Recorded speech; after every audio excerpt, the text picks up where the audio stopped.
Welcome to Dublin, the capital of the Republic of Ireland, and a city I'm visiting for a Springsteen show tomorrow night. But before we get to Croke Park, we are going to take a tour of the city. Let's go.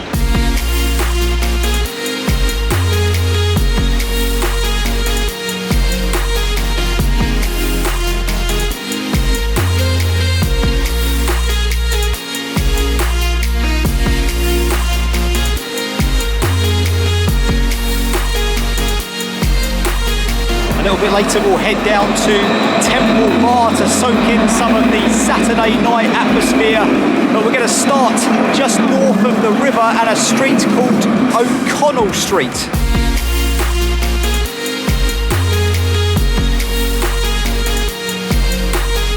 Named after the nationalist leader Daniel O'Connell, it's one of the main shopping streets that rolls through the city. And it's also a place where you'll find a lot of history, starting at O'Connell Bridge, which was originally called Carlisle Bridge and built in the 1790s. We then have the O'Connell Monument, which is a freestanding, well-decorated tribute to Daniel O'Connell. It was designed in 1866 by John Henry Foley and completed in 1883 by Thomas Brock. It features a granite plinth and various bronze statues, topped off with the man himself in bronze overlooking it all. Next up is the former headquarters of the General Post Office, an elaborate Georgian-styled building with Greek pillars at the front, built between 1814 and 1818. It's perhaps most famous for being the headquarters of the leaders of the Easter Rising against British rule that happened in 1916.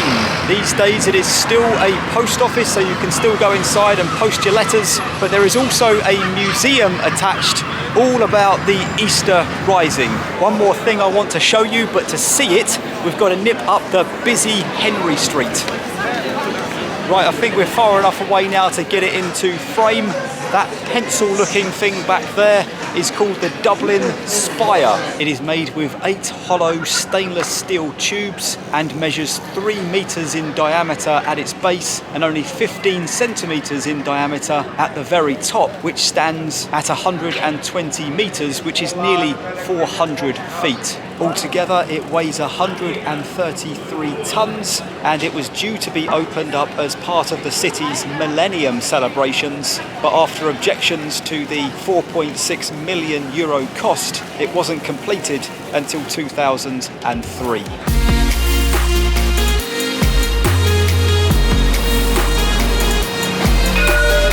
O'Connell Street, by the way, was widened in the 18th century and given its current name in 1924.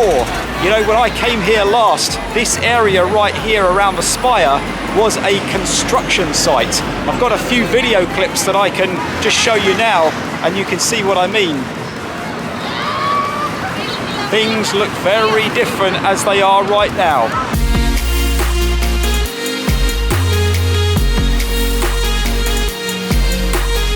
Before any bridges crossed the river, there was a fleet of 7 ferries that would take passengers from one side of the Liffey to the other. All the ferries were operated by the same person, William Walsh, but in around about 1800 he was told by the authorities that his ferries had fallen below the standards required to operate, and he either needed to spend money on the boats or to build a bridge that crossed the river. He decided that his best option was to build a bridge. So in 1816, he opened up a cast iron bridge with a span of 43 meters that crossed the river and had toll booths on each side. The official name of it was the Wellington Bridge, but because the toll to cross it was half a penny, people ended up calling it the Halfpenny Bridge. The toll was priced the same as a ferry journey and charged up until 1919. At some point in the 1920s, the name got changed from Wellington to Liffey. However, pretty much everybody still calls it the Halfpenny Bridge. The lights on the bridge have come on. Day is turning to night. I think it's time to get over on the south side of the river and see what's cooking in Temple Bar. Let's go. It's €10 a pint.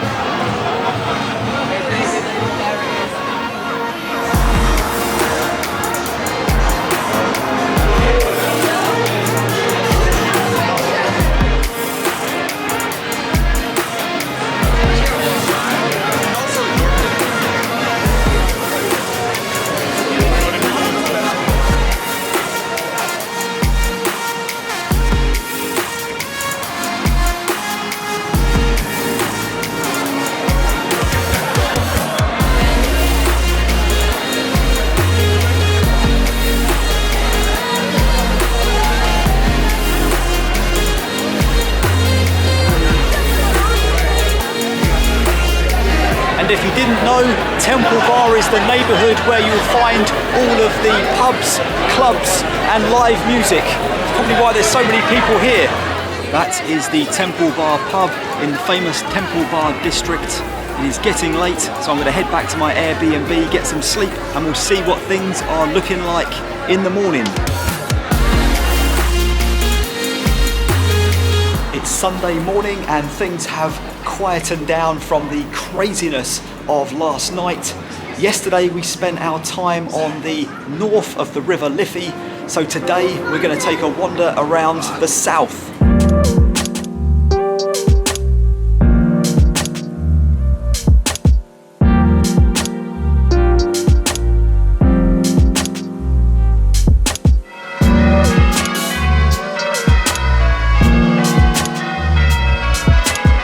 Our next stop takes us to Christchurch Cathedral, which is more formally known as the Cathedral of the Holy Trinity.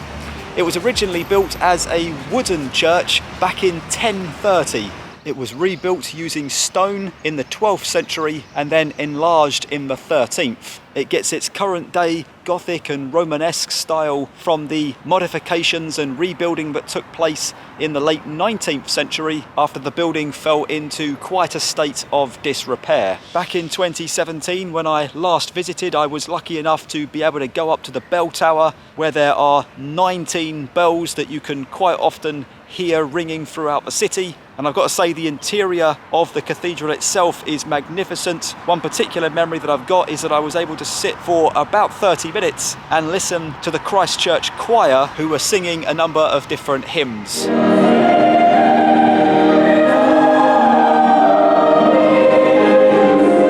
It's very unusual to have two cathedrals in the same city, but that's exactly what's going on in Dublin.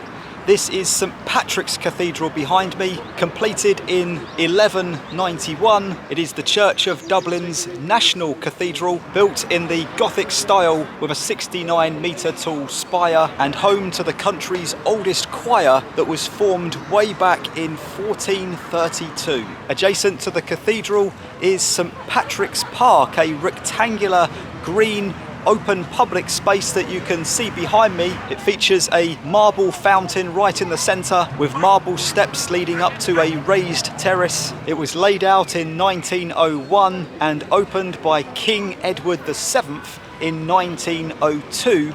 It was financed almost entirely by the Guinness family, and I haven't really talked much about the Guinness family in this video, and that's because I was here in 2017 and filmed an entire video on the Guinness factory. It's not my greatest video, to be fair, it's just me walking around with a camcorder, but if you're interested to learn more about Guinness in Dublin, then check that out. So if you're interested, I am staying at an Airbnb apartment during this trip. I booked it quite late, only 2 weeks ago, and by the time I got around to booking a hotel, everything was really expensive. So the cheapest I could find was on Airbnb. It is a small single room in an apartment on Gardiner Street. Pretty decent location, to be fair. It's only about a 6-7 minute walk to the Spire. It comes with a shared bathroom and it cost £80 a night. I'm staying for 2 nights, so that's £160 in total. There's not many hills in Dublin, but they managed to find one at 9 metres in altitude to build Dublin Castle upon in 1204.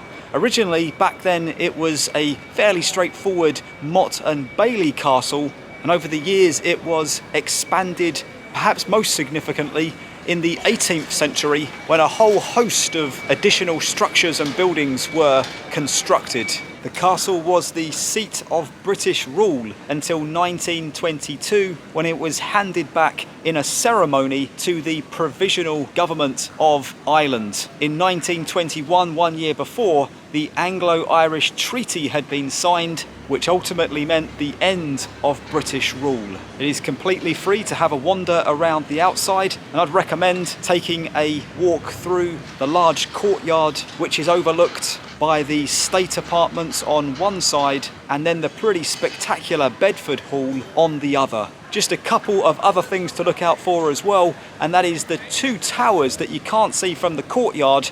One's called the Birmingham Tower, which is unfortunately under renovation. It's all scaffolded up, so we're not seeing much of that in this video. And the other one is one of the oldest parts of the castle that still exists, and that is the Record Tower. It was built in the 1200s and used for all kinds of written historical records. Before we leave the city centre, there is one person that I want to introduce you to. She's over there on the other side of the road. Look at that, St Andrew's Church up above. We've got O'Neill's Irish Bar there, the brick building straight ahead. Look at that incredible building. It's a shop and apartments these days. And over here is Sweet Molly Malone.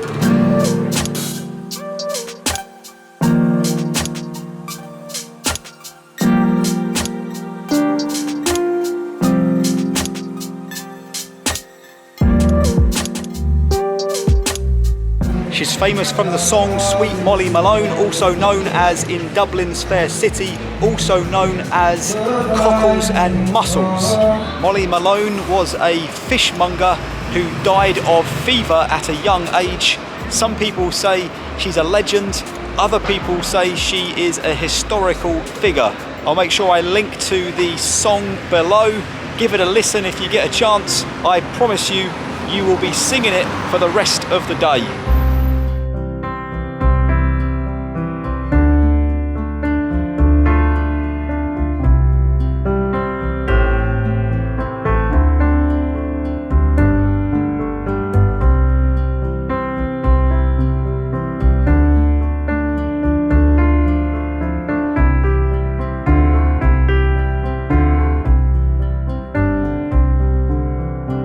One of the most relaxing things you can do in the city is to come and take a walk around Trinity College, which was founded by Queen Elizabeth I in 1592. It is a cousin to St John's College in Cambridge and Oriel College in Oxford. And looking around the neoclassical architecture and design, you can really see the similarities. In the centre there is a 30-metre tall bell tower that was completed in 1853, and it's a college that was attended by historical figures such as Samuel Beckett, Bram Stoker and Oscar Wilde. Beyond the campanile that you can see behind me is the Book of Kells experience. The Book of Kells is a handwritten manuscript containing the 4 Gospels of the New Testament, thought to date back to around 800 CE. However, that experience is not free, and it currently costs around £25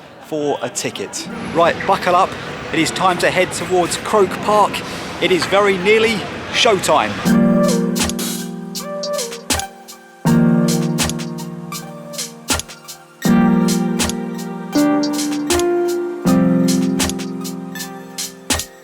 Well, I've managed to get inside the stadium. I'm on my iPhone 15 Pro Max now, by the way. I thought I'd have a bit of bother getting the main camera in, so I'm just sticking with the phone.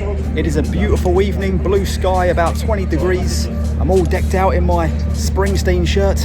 But I think what we're going to do is go inside the stand, check out the seat, and I'll tell you a little bit about Croke Park en route.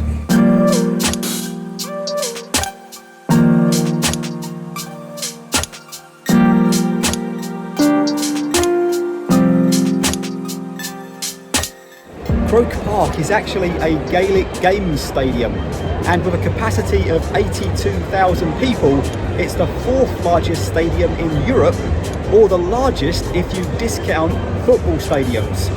I think I'm going to head down, find my seat and enjoy the show. Thanks for watching. Dublin was amazing. Catch you in the next video.